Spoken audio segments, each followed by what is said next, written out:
you're anti-trans. Luxander talking about the cast review, a thing she did not read, which I know because she said it on one of the shitty fucking the line things. You know what? We'll do this one. Fuck it. This is such a huge bit of news that it's hard to know where to start tackling it. We're going to talk about the Cass report, the Cass review by Hillary Cass. Like, it's called that because that's the name of the person who is, like, sort of in charge of this review. And what it is it was supposed to be a... Hasn't read it. Let's be clear. Let's be as clear as we can. This person hadn't read it. They said that they were glad that they, what was the word? Trusted someone else that read it. I don't know if that person is Erin Reed, but that would be my first guess. Look at the way that trans healthcare is done for youth on the NHS in, like, the National Healthcare Service has, obviously, we know some problems when it comes to trans-related care. Like, there's really long wait lists. If you are a transgender teenager and you get on the wait list, you often are still waiting by the time you turn 18, and then you have to start over and get put on the wait list for the adults. Like, it doesn't carry over. And that's just one of the many problems. Like, okay, well, why is the wait list so long that I was waiting 3 years for my first appointment and Well, to be fair, wouldn't it be annoying if, like, people were kind of inserted in front of you constantly? I don't know why it's like that, to be fair. aged out of the youth system? Like, why? Well, because they're not putting very much resources to it. For a very long time, there was literally only one clinic providing this care to teenagers, which was the Tavistock Clinic. You may have heard of it before, with various scandals, like with Kira Bell. So because... Scandals, like, she's trying not to show her hand, but you're getting it a little bit. Which was the Tavistock Clinic. You may have heard of it before, with various scandals. So she doesn't clearly take these scandals very seriously. I don't know what she actually knows about the scandals, though, so... Like with Kira Bell. So because they can arbitrarily create bureaucratic problems, like, oh, your regular doctor just kind of forgot to send your referral to the gender identity clinic. Create bureaucratic problems. We're, like, making stuff up already. Like, Jesus. Or the gender identity clinic tells you, okay, well, we'll see you on such and such date, and then your day gets canceled, and then, oh, well, like, when am I going to be seen now? It's just pretty absurd how slow things go over there. And they're just trying... Well, yeah, it is, but someone like this is probably not going to crack the code on that, you know? It's a complicated thing that involves the whole NHS, which is having loads of problems that are definitely not just like trans people. And one of the problems that we have because of that is that there's just way more urgent things to care about on the NHS than trans people, because there's not that many of us, surprisingly. We pretend there's loads of us. Some gender criticals pretend there's loads of us, but it's not really true. I mean, hey, Matt Walsh thought millions of kids were on puberty blockers, so it's not just, like, gender people that do this. Trying to restrict it even more. Like, it's not good enough, apparently, that they recently just declared that trans youth can't get puberty blockers unless they are signed up for, like, a clinical trial. So it's like, okay, you've already basically declared that this healthcare is not accessible to youth, because in the UK they don't do cross-sex hormones for teenagers, like, until and unless they've been on puberty blockers for a while, as I understand it. So if you won't give kids puberty pausers, then you also are, like, basically stating that you're not going to give them cross-sex hormones. Yeah, Tavistock had, like, 70 staff, none of whom are being allowed to be redeployed to the new services, so they're not going to let people who already have experience working with trans youth work at any of the new clinics. Do we know anything about these staff members, or are we just going to move straight on? But they are supposed to be opening new clinics, hypothetically. Nope, we don't know anything. Great. But yeah, it takes a year on puberty pausers before they will move them on to cross-sex I really wish Americans wouldn't talk about my country. hormones. Really, they banned puberty blockers for private healthcare too? I didn't think that they had the jurisdiction to do that. Like, for the NHS to just declare that Gender GP, which is a private clinic, not... Well, we have a health minister, like, overall. It's not like the NHS runs health here. We've got someone in charge of the NHS and the rest of, like, health. You know? I imagine it probably works similar in your country. operated by the government, is just, like, not allowed to provide. Yeah, there is some concern that the new clinics that they're going to open up might have, well, because of things like this. So the Cass review is supposed to help inform the NHS on how to proceed with trans care. And the methodology was messed up, and the conclusions that they came to were... How so? ...were inaccurate. And how so? The NHS is seeking to use this information to justify continually restricting access to these. That doesn't even make sense, considering it was the health secretary that announced a further ban since this video. It wasn't the NHS that was fucking Wes Streeting. That's the government you're talking about. I don't know if they understand the structure of how this shit works in the UK. Things for trans youth and for adults. So if part of the review says, like, oh, you should allow people to cut their hair, but you shouldn't allow them to get hormones, like, then functionally the way that the therapists and medical professionals... And by the way that the CAS review recommended wasn't really even how they ended up proceeding. I think Wes Streeting went further than what the CAS review said. Like, this is all like advisory stuff, like the fucking Brexit referendum technically was, you know? Professionals are going to take this is, yeah, so apparently we should do everything we can to make the kid do something else.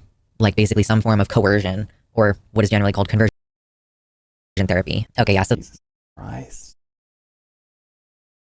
Like, it suggested, like, alternate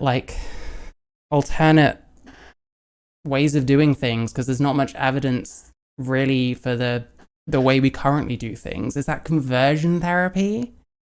Luxander is only here for the free GFM money to help him move from a red state. Jesus, probably. Like, the fucking GoFundMe shit is fucking insane. I mean, hey, we've got 3 different ways to give this person money in the description, so that's nice. Listen, I get it. Like, you know, most people sit in front of their cameras and do it for free. You know, I get, if you're in a position to get paid for this shit, then go ahead. But I don't know. We do have a Department of Health and Human Services, plus we get a position in the government called the Surgeon General. There's a general uniform and everything. Yeah, so someone's in charge of it, like saying like the NHS is going to do this and that. It's not, you know, I guess it's a small point, but you're talking about another country and then showing quite a lot of ignorance about it, I guess. And we're not bringing things up to make sure we're being accurate. So there's an article, we don't need to go in depth about this. So yeah, this is checking with new guidance in the CAS report. Oh yeah, making sure that that's applied by private care providers to prevent private... Well, yeah, they want it to be uniform. They want it to apply evenly. ...care providers from giving anyone under the age of 18 this care. Great. Okay, so Bella says that the premise for this CAS report was... And she's just like, oh, great. So it's like, I don't know. Like, I'm just trying to find what the source is for all this, because we've got a lot of opinions on something that we haven't read, which, by the way, they haven't. That might be an excerpt from it, but they said they hadn't in a video that I saw, so... That there was supposed to be an unbiased report into the issues facing trans healthcare for youth right now, with the understanding that the current model wasn't working. And the reason why the current model isn't working is because of those huge wait times. Because...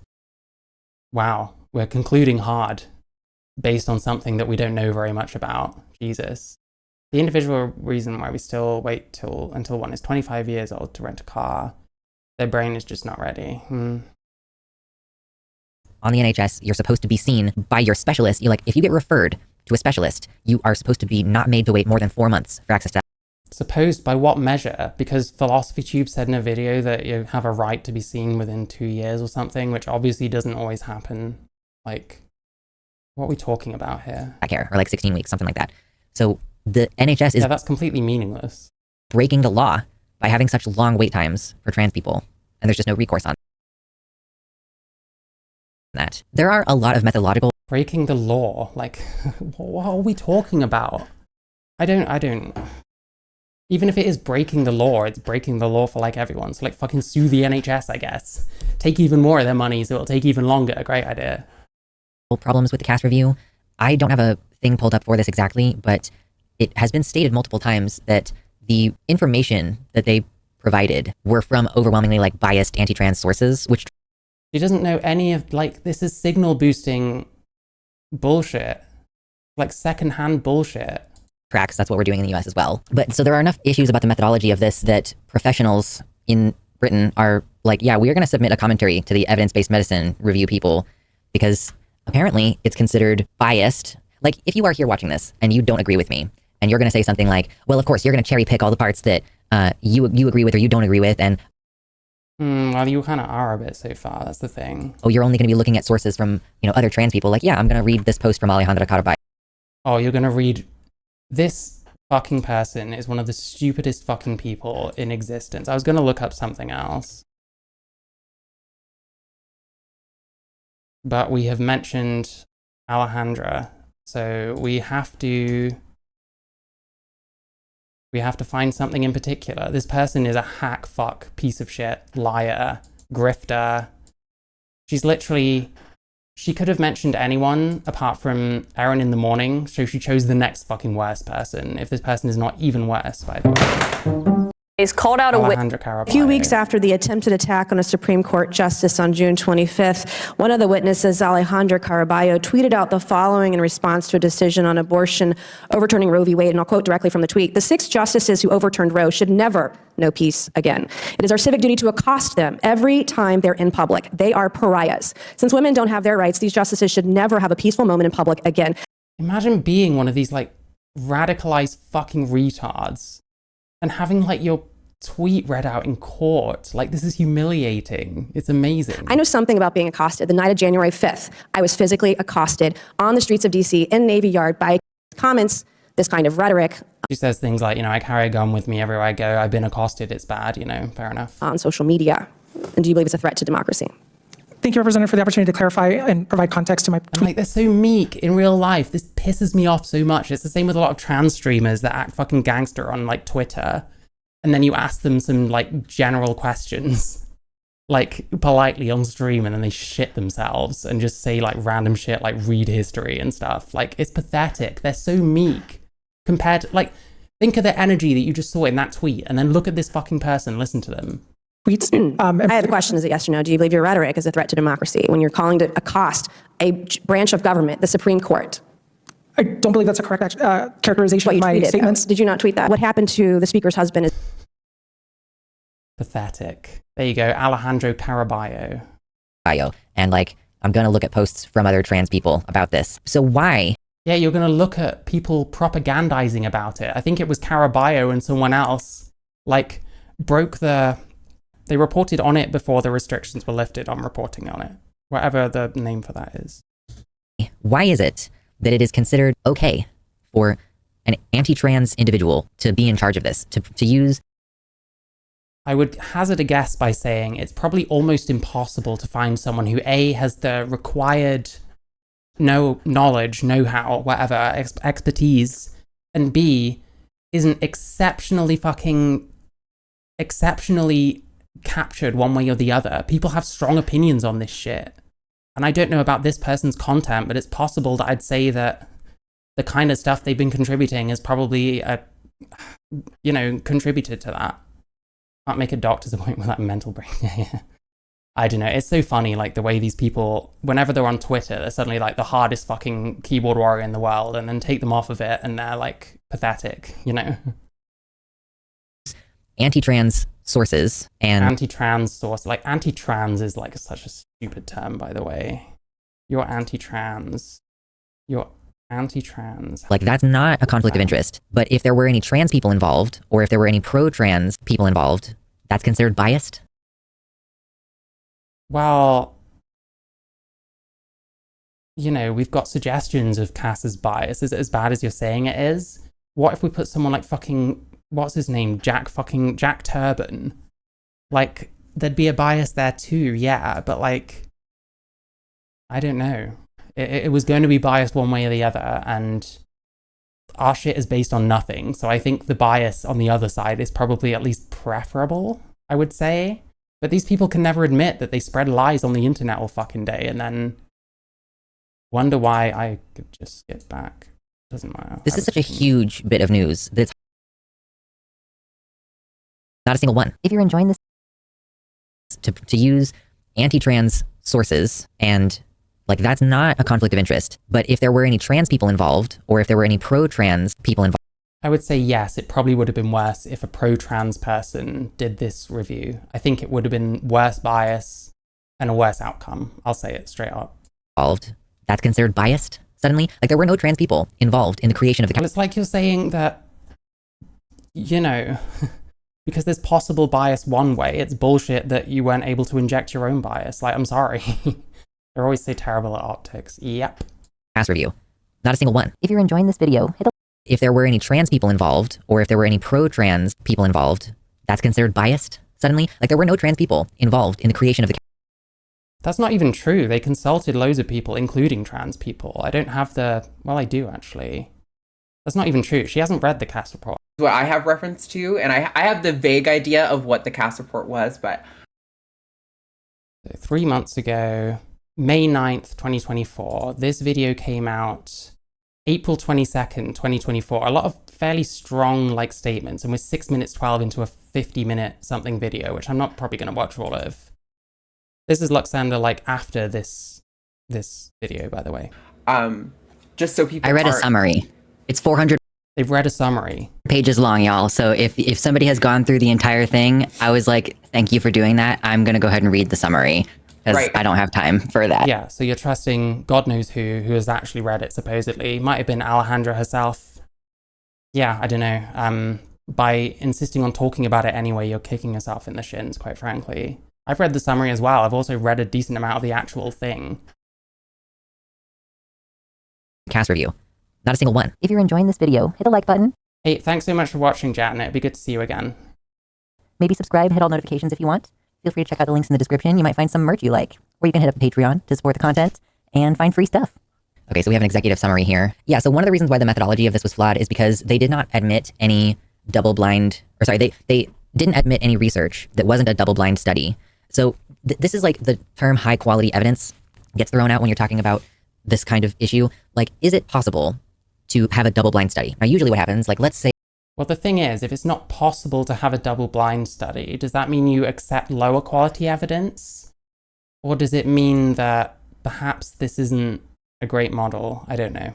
we're trying to test whether ibuprofen actually works as a pain reliever. You know, we might have a group of people over here who are giving ibuprofen for their headache, and we have a group over here who we are giving a placebo for their headache. Because the placebo effect, if you take a pill and you think it's supposed to give you less of a headache, it can actually do that. Like, it can actually give you a perception of a reduced headache because of the power of the placebo effect. So when you're doing a double-blind study, the purpose of that study is to determine if the actual ibuprofen group, if they had more pain relief than the placebo group. Like, you have to prove that something is more effective than a placebo. And like, it's tough to do a double-blind study on trans people because let's say you have two trans girls, like two teenagers who are trans girls, or even two women who are trans women, and you give one of them estrogen and you give the other one a sugar pill. They will know within the time that the study is being taken whether they are on hormones or not. So it ends the illusion that you could have taken either medicine. Like, the whole Yeah, that doesn't necessarily mean they're wrong to exclude the lower quality studies, though. It just means that there's less ability to do higher quality studies on trans people.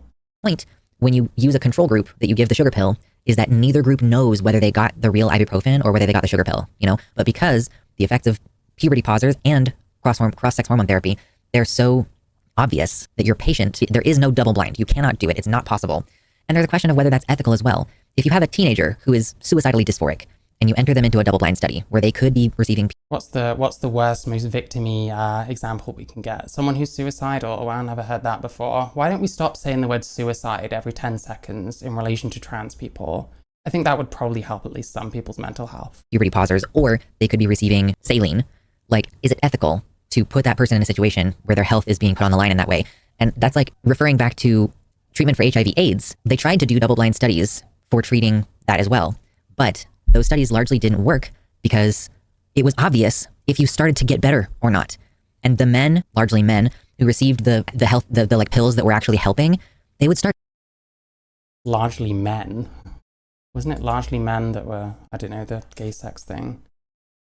It's fucking bullshit. Like, I would find these videos a lot easier to watch if they wouldn't keep throwing in random shit like that. Like, I bet this person loves, like, shitting on fucking white people and men and, like, straight people constantly. I could be wrong. Listen. to share their pills with the people maybe who were in the study or who weren't in the study, who weren't getting better. Is it even possible to do ethical double-blind research in this way? Yeah, double-blind breast enlargement surgery. You can't double-blind cancer treatment. And so you can't have that standard for all medication. It literally doesn't work. Yeah, people in the HIV/AIDS studies, they would mix all their doses together to make sure everyone is getting at least some of the real dose. Yeah, I hadn't heard that specifically, but like everybody takes the pills that they were supposed to be taking. They kind of like mix them up and distribute it. So because they're sharing the medicine, those people who are now getting the medicine, you won't be able to see a control placebo effect on them because they're receiving the medicine. But also the people who are supposed to be receiving the actual medicine are not going to be seeing as much improvement in the study because they're receiving less of the medicine because they're sharing it with people. Yeah, the morality of double-blind studies has been called into question pertaining to life-saving drugs because you are having people usually get off the medication. Oh, they are having to get off of other medications that they're already on so that the study is not skewed. Life-saving medications. Obviously, there's a difference between that and things like puberty blockers for kids. But puberty blockers often get made out as a life-saving medication because children are supposedly killing themselves over it. By the result of people being on different meds. And then the placebo group get put into a state of health decline because of this. And Kitty Kick's mom was almost killed because of being in the placebo group for trying to get life-saving medicine. But they did allow some studies in this review that were not double-blind if they confirmed the view of the person writing the report, which is basically that there shouldn't be trans healthcare. Like effectively, they'll say, oh, we want to improve this. We want to make sure that the people who are receiving this medicine are really needing to receive it and all this. They have this like paternalistic, oh, we do want you to get the healthcare, but we want to make sure that only the people who really need it are getting it and all this. And it just ends up being paternalistic. Like, what are we doing? We just kind of, again, we just interpret things in the worst way and then declare it as fact. Like what? Because they're anti-trans. Like, Jesus Christ, how many fucking leaps of logic have you made, like, leading up to this? You know what I mean? Being like the group of people that they think need it just gets smaller and smaller over time for some reason. It's super weird. One of the screening criteria they used with the study was that the study had to be in English. Yeah. So any non-English speaking countries who have done rigorous studies on this, it's just not being included. The Dutch study was eliminated. Oh God. So Dr. Hilary Cass is a pediatrician. The Dutch study was omitted, as if that's a crazy thing. We tried to replicate the Dutch study, the Dutch protocol that a lot of the trans kid healthcare stuff came from. We tried to replicate it in the UK and we couldn't. What we found was that these drugs that we're giving to them, they weren't having an effect on these people's like mental health. It wasn't actually making them feel any better. So like there could be a reason right there, I don't know, but yeah. She's been, she has to do this thing studying what's going on with under 18s, reviewing the efficacy of puberty blockers. Report starts from the conclusion that trans children deserve holistic, timely, and individual healthcare, which means their needs. It states that while not all trans children will need medical treatment, some will. It claims that the level of research into medical pathways and treatments in this area is very poor and calls for more research. It calls for all people receiving puberty blockers and cross-sex hormones to be entered into a longitudinal study to examine their efficacy. We have so much research on the efficacy of these drugs. Do we? Is it for trans kids or is it for precocious puberty? Because those are two different things. Like, in fact, one of the issues that they have in this is, like, they complain about the fact that the overwhelming majority of teenagers that you put on puberty pausers are going on to take cross-sex hormones and continuing to identify as trans. They complain. I don't remember them complaining, but sure. So they're doing this weird, like, oh, well, puberty pausers cause transness or something. Like, no, it means that, like, the process of determining who is trans is so rigorous that you are only allowing in like people that you're absolutely sure need it. It's like, okay, we're not unnecessarily giving anyone puberty pausers who doesn't extremely need it, which is like a bad thing because it means that there are people who do need it but don't have like exactly the right symptoms that you think that they should have. Do need it? By what measure? Like, how are we saying that someone needs like gender affirming care? I don't know, because apparently you don't even need dysphoria, which means you've got nothing wrong with you, meaning there's nothing to fix. So I don't know. Trying to keep up with the logic that these people attempt to espouse is a bit of a job in itself. Who are not getting it, like the regret rate should be higher because more people should be able to access. Oh, don't talk about the fucking regret rate, mate. Really don't. This, like, the bar is way too high. And when they say holistic treatment, wait, the bar is too high for children to make like decisions that could end up with them being like sterilized in their early adulthood. Jeez Christ. Yeah, we should really be letting that open to everyone, honestly. Like, come on, yeah. Great idea. It's important to note that they think that there should be screenings for autism and mental health before they'll allow puberty blockers, which is great because like a lot of autistic people, like a lot of trans people are autistic. Well, they'll screen for it. Does that mean that they'll stop anyone that's autistic from doing it? Or will they tailor their care for that, you know? And like lots of trans people have eating disorders because it's the only way that they can control what their body looks like.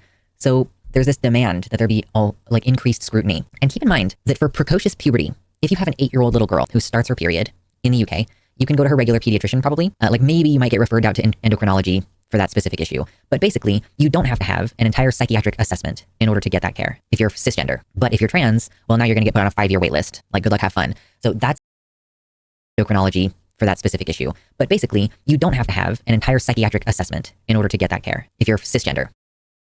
Scrutiny. And keep in mind that for precocious puberty, if you have an... We're talking about two different things. Like, precocious puberty, you're fixing something. You're dealing with the fact that their puberty is too early.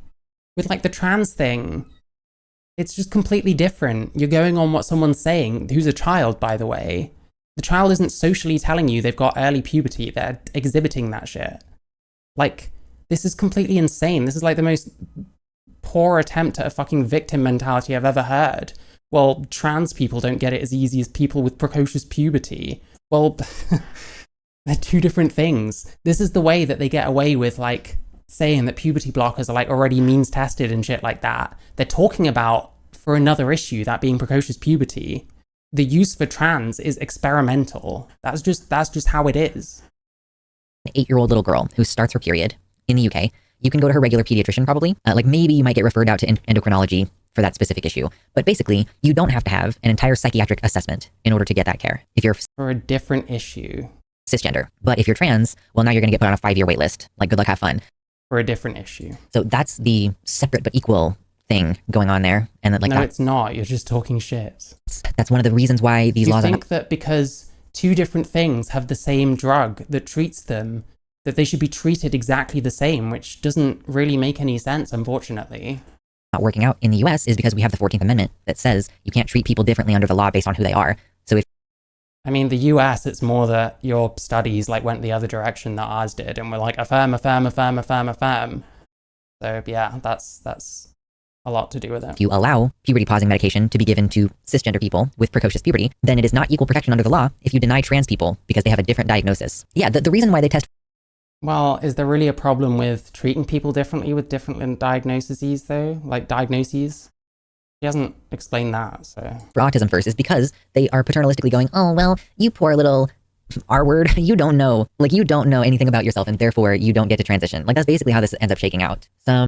Is it now? Is it? I don't know. Let's get some more predictions on the world with Luxander, who can see the future. looking at the outcomes, NHS England acted within 2 hours to remove funding for new prescriptions of puberty blockers to trans children after the initial judgment in Bell versus Tavistock review. When the Tavistock won their appeal, NHS England's decision was not overturned. NHS has barred trans people from being part of the CAS review core team, while advocates of conversion practices were allowed to be part of the core team. This is what I'm saying. It's considered acceptable. Well, like I said, there's a greater like risk of bias, I would argue, in letting trans people into the process, you know? And they still consulted with them. For explicitly anti-trans people to be Explicitly anti-trans. This is propaganda.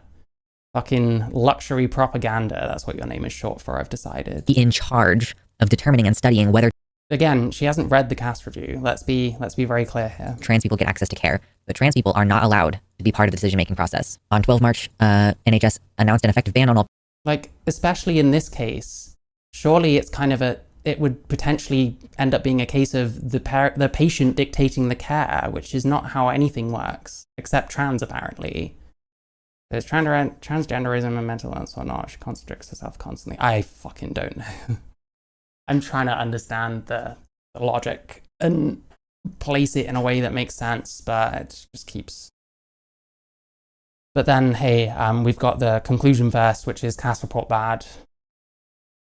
puberty blockers for trans children, unless they were in Mountains of the Moon, hey, of course they want to decide. Well, yeah, but they shouldn't be able to. Like, patients don't tell doctors what their treatment should be, generally. a clinical study, yes, which obviously has raised the question about why the report is necessary since you've already made it basically illegal, even on private healthcare, remember, for trans youth. Because they want to reform the whole of trans healthcare. They wanted to look into like adult healthcare as well, but they weren't getting any info from these people.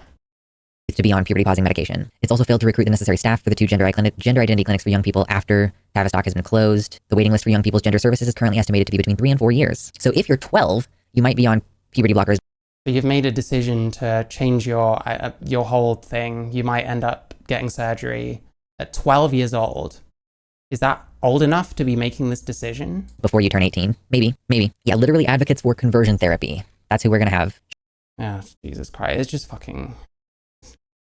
What's the point? What is the point? Like, all we've got is just the same buzzwords, the same talking points, the same leaps of logic, the same just jumping straight to conversion therapy, because I guess it's not alarmist enough if you say, well, maybe in the future someone will talk to you a bit about your gender before they ram hormones down your throat. Oh no. Shortly after the CAS report was published, NHS announced that it was bringing forward the review of the service specification for adult services by a year. Yes, exactly. That's why they did it. You asked that question earlier, and they didn't provide like details. They didn't provide like stuff to the CAS review to cover that kind of stuff. like the next one, I think they're going to be forced to, unfortunately. So I guess they're having to show their hand whether they want to or not. And initiating a review of adult clinics. Yeah, I had this open over here. Like, adult trans clinics in England are going to be facing a cast-style inquiry into how they treat patients after Just activism. Well, it's activism based on something this person hasn't even read. And this is supposed to be like pro-trans shit. This is bad. Isn't it worse to be a kid that doesn't go through puberty with their peers? Why not wait till 18? Potentially, yeah. I mean, I'm not for trans kids. I'm not for transitioning kids. I think it's a hell of a decision to put on them. There's a lot of complications with surgery when you do like sometimes your genitalia won't grow properly on puberty blockers. I've heard testimonies from people who've had some weird like colon, like they use the colon to like make the sleeve, I guess, that the inverted penis would have been, which sounds disgusting to me, first of all. And then apparently for this person, they can't like orgasm, they can't really use their vagina for anything. It's like they completely fucked it. Specification for adult services by a year and initiating a review of adult clinics. Yeah, I had this open over here. Like, adult trans clinics in England are going to be facing a cast-style inquiry into how they treat patients after whistleblowers raised concerns about the care they provide. See, I've run into issues. Like, one of the things the government was like concerned about was the fact that you kind of get treated and streeted in a way. Like, when you get your surgery, you might see one more person, and then you're being kind of cast out, I guess. Like, you get discharged, and then you move house maybe, and your GP's like, why the fuck you on estrogen? And I'm like, because I'm trans. And then I had to go through a whole thing for the gender identity clinic to provide proof that I went there and to advise my GP that I still need to be on the hormones, because they don't, I guess, always know why. It was a whole mess, but a problem is they don't like follow up with you. They chuck you out once you're done, pretty much. And it's like, hey, have a nice life. Don't stop taking your hormones because you've had surgery now. NHS England has announced that it is setting up a review of how the 7 specialist services operate. And Luxander used to run the same circles as Poppy and Xena. I think it explains everything. Yeah, pretty much. I mean, she was also on the line where the clip came from earlier. So you've got like, that Arden Hart that's with Matt Dillahunty, fucking Katie Montgomery, like... I need to see what this person's like in one of those debates, if they're the same as everyone else or if they're like slightly nicer. But I'm not down with it. Doctors are predators and trans are victims. I mean, not always. It depends. But yeah, I don't know. And deliver care after past and present staff shared misgivings privately during a previous investigation. As a first step, NHS England will send, quote, external quality improvement experts into each of the clinics to gather evidence about how they care for patients to help guide the inquiry's direction. So that kind of means that your medical records, like more people's medical records are going to be opened and added to like a database to review. Like they might anonymize it. Oh my God, I cannot speak words. They might make it anonymous to a certain extent, but this is like pretty scary for a lot. Yeah, here's how we can scaremonger about that piece of information. She's always got to find something. It's like, Jesus Christ. No wonder like trans people freak out so much. Like people like this, they fucking fearmonger so much. Like sowing seeds of distrust everywhere they go. Like telling trans people to be wary of this, that, and the other. Like it's not actually very helpful, I don't think. I wouldn't imagine that like the average trans viewer of someone like Luxander is particularly in great mental health right now. A lot of people thinking like, okay, I guess I have to start stockpiling my medicine now. Like what happens to these people who have been on healthcare for a long time and they're going to just be like denied access, or what is the deal? And again, well, I was allowed to take my medication again. I actually was off it for a few months and I was kind of kicking off with my GP, but a lot of the problems were that my GP and the gender clinic just would not talk to each other. So I had a whole lot of conversations with people being like, well, they should really be calling us and saying this, that, and the other. And then calling the other one being like, well, no, they need to get in touch with us and say this, that, and the other. And I'm just fucking calling between them. Like, you're both the NHS, you can't fucking talk. Like, yeah, there's problems. I'm not gonna deny that. But she's just scaremongering. Like, she didn't know anything about what's gonna happen yet because this is months ago as well. We still don't know exactly what the shit's gonna happen. Same argument as Matt Cleave. Want to see agenda results, and that's an invasion of privacy. Yeah, I mean, it could be technically. Obviously, there's concerns around her. I still have absolutely no idea what to think about Imam Khalif, but I don't know. My whole thing has been I'm not making a strong statement, and you know, if someone does and they were wrong, then fuck them. I don't know. No trans people are ever consulted about this. So whenever there are recommendations for changes, it's always like, oh, there needs to be more gatekeeping. Oh my God, there's too many trans people. Oh my God, there's... When has anyone ever said that? Like, Jesus Christ. For changes, it's always like, oh, there needs to be more... These people literally think that anyone who's not 100% pro-trans spends all their time just sitting around like stroking a cat in their lap or twirling their mustache, doing things like this, and constantly talking about, oh, what's a way we can make trans people less comfortable today? Oh my God. More gatekeeping. Oh my God, there's too many... How old is this person, by the way? Like, they talk like they think life is a cartoon sometimes. Trans people. Oh my God, there's too many detransitioners. While not a single trans, or mostly like not asking detrans people either. Like only asking the certain detrans people who are willing to be anti-trans. Why is it? Oh, see what I mean? I wonder how many detransitioners this person has spoken to, because they all want to shit on the ones that are anti-trans, but none of them ever seem to talk to detransitioners. So what seems to happen, and hey, I'm actually honest enough to admit that this could be a conspiracy theory. What could happen? Fuck, one sec.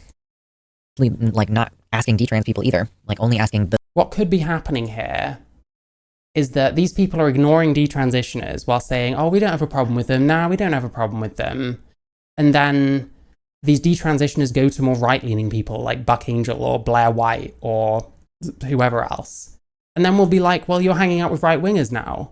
That's how I feel it's going down, personally. I could be wrong. It could be a conspiracy theory. I don't fucking know. We're on our own, I effing guess. So we're just going to hand over the government. This person is a fucking massive fearmonger. Like, massive. This is like, Jesus Christ. My mental health would be in the fucking toilet if I'd been watching this person, like, steadily. Do you know what I mean? I never did, thank fuck. What the fuck is Xanderhal doing? I'm not seeing a huge amount of detransitioners. Trans ideology. Can I search? I'll search the channel.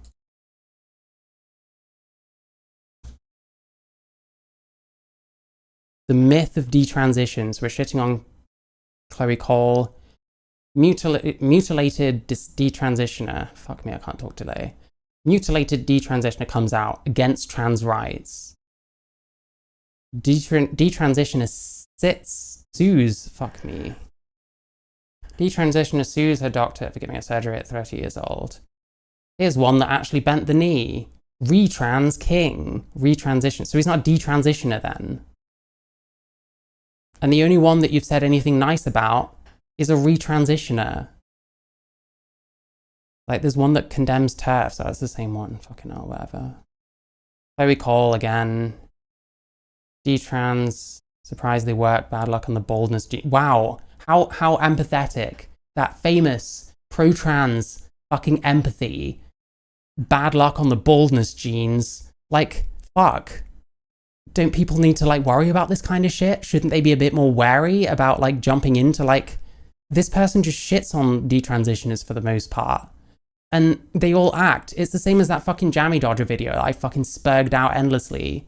Because I heard it in action. This, we've got no problem with you. We just don't like the ones that are anti-trans. But you never talk to any of them. Detransitions could help learn from mistakes. Exactly, that's true.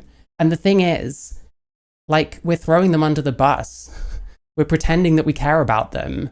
We're only really talking to them to shit on them. And the thing is, we feel like we need to, like, cut down. Ooh, transgenocide shit, great. We feel this need. Fuck, what am I trying to say? Luxander did a whole stream about how outrageous Chloe Cole making a living from activism, whereas doing the same thing. Yeah, exactly. It is hypocritical, but she's on the right side of history, so I don't fucking know. Yeah, I don't know. We throw detransitioners on the under the bus. This person is extremely fucking... Like, this person is fear-mongering, like, heavily. This person wants you to feel like you're oppressed and like your life is shit because you're trans, when it doesn't even have to be. trans genocide dominates 1.1v5 debate. Sure, everyone fucking says they win a debate. I could have a debate with anyone in my fucking chat right now and I could lose fucking horribly. And yeah, you know, I'll just upload it saying I won because that's how it actually works. I don't even know how much I want to fucking watch this anymore. The certain detrans people who are willing to be anti-trans. Why? Mate, you want to throw detransitioners under the bus. Let's get it one more time. Mostly, like, not asking detrans people either. Like, only asking detrans people either. You don't talk to any, so what the fuck do you care? the certain detrans people who are willing to be anti-trans. Why is it that I never see detransitioners who are Pathological is what that is. You don't even talk to them, but you'll still bitch about the ones that you don't like for not bending the knee. And the one you did like retransition, so isn't even detransitioner. I don't know. I hate terms like bad faith, but how am I supposed to trust a single fucking thing? This person makes all kinds of conclusions about what they think is going to happen with the cast review that they haven't even read, by the way. They're trusting someone else who might have been Alejandra Caraballo, who's full of fucking shit. Anyone has a right to whatever think whether they want. They can't assign opinions. Well, yeah, sure. But yeah, I don't know. A lot of these people are massive hypocrites whenever they talk about detransitioners. I think there's a clear lack of empathy towards detransitioners in this case, because when they say things that this person doesn't like, they no longer feel obliged to show them any empathy, which fucking sucks. Yeah, I don't know. I feel a bit sick, honestly, watching this. Yeah, I'm going to assume that from 1808 onwards, the rest of this video is actually extremely based. She gets the rest of the cast review actually beamed into her brain and starts being a bit more moderate and a bit less scaremonger about this whole fucking thing. Because I tell you what, I'm a trans person that lives in the UK. Yeah, I don't need fucking puberty blockers, but I'm not fucking oppressed. I feel okay. I'm able to get on with my life. I've got other problems that maybe I would consider myself oppressed under, because I actually have worse fucking problems than being trans, and that actually gives me perspective, I think. So yeah, I don't know, luxander, propaganda, luxury propaganda,